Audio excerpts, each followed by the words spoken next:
What is wealth? Welcome to Philosopher's Corner. I'm John. What is wealth? The standard definition of wealth is an abundance of resources, material possessions that have monetary value or are valued in exchange. So, and an abundance of it. So, that seems pretty simple. So, an abundance of material possessions or resources that have high monetary value or value in exchange. So, what are the philosophical ramifications of wealth? Well, if a person possesses wealth, they have an abundance. And we know that that is measured in relation to others in a sociological unit. Because something having a monetary value implies that there's an economy that's being had. Because if a person is simply by themselves in solitary in a desert island sort of situation, material possessions and resources have no trade value because there's no one to trade with. So we can already see that in terms of how we define wealth, it's an assessment of the potentiality for exchange with other people. So it's not necessarily the way it's defined an inherent property. Having a lot of material possessions, if they have utility to the individual, can still have the same effect that one thinks of wealth. If they have many things that make a person's life easier and they cater to the senses and it makes life more enjoyable, then they can actually be living in luxury in solitude, which is another thing that people really think about when they think about wealth. When we think about wealth, our mind tends to jump straight to the personal enjoyment of wealth,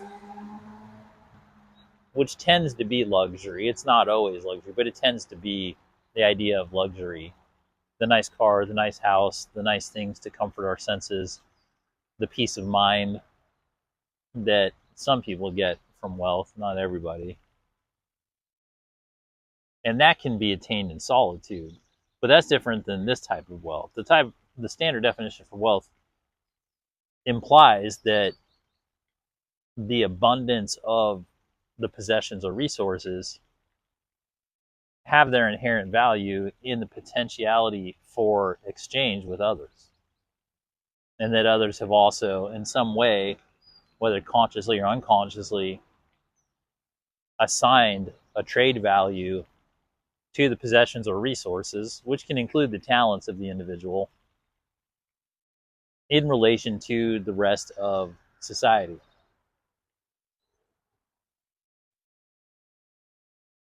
So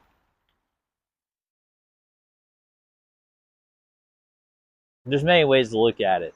So there's from the individual perspective, when an individual has wealth, there's, of course, the great idea in society that access to wealth, the access to the ability and the opportunities to incur wealth, are one of the strongest metrics of a just and equitable society.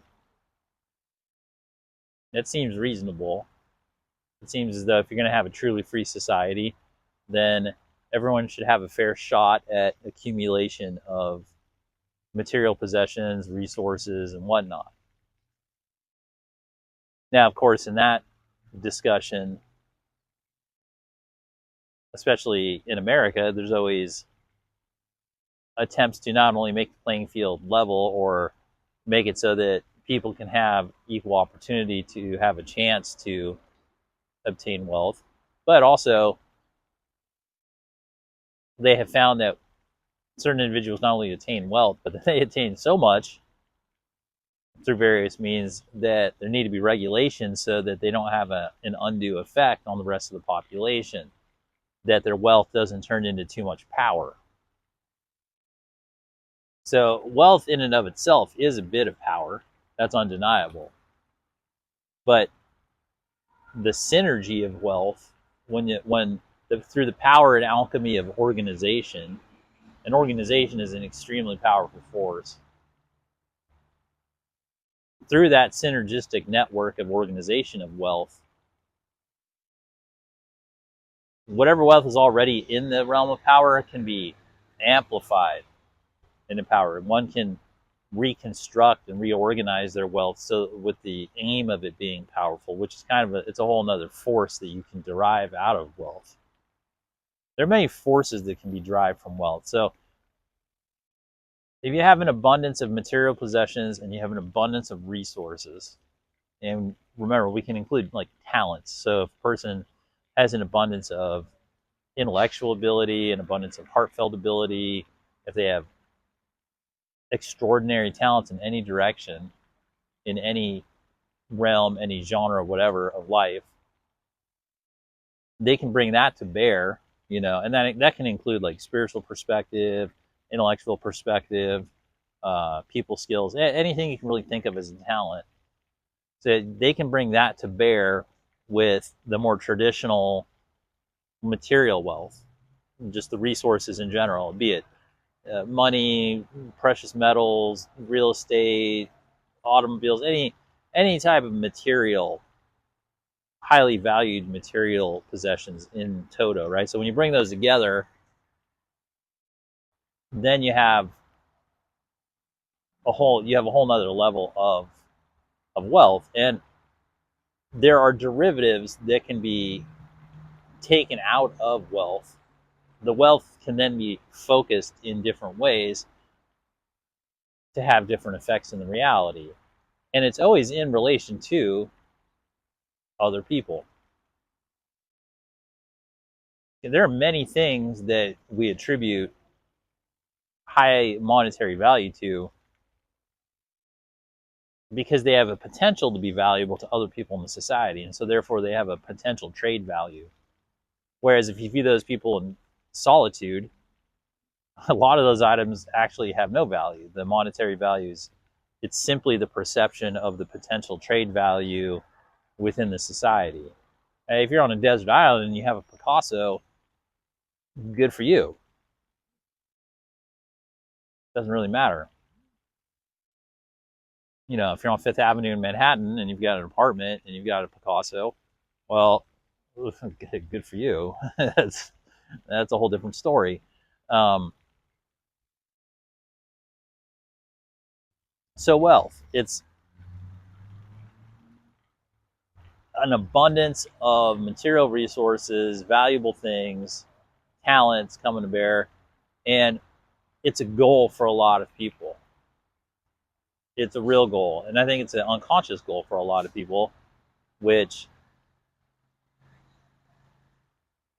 steers a lot of emotional interaction for people without them necessarily knowing it, and for a lot of people with them knowing it. It can be difficult if one of your goals in life is wealth, and as you get along in life, you don't have it, and then you meet or see other people who have obtained it. That elicits strong emotions from a lot of people.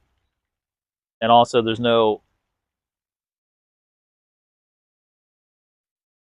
real justification for people who are in that position when they also meet people who have inherited the wealth or they have gotten it through means that don't correlate to their personal work being put in to obtain it.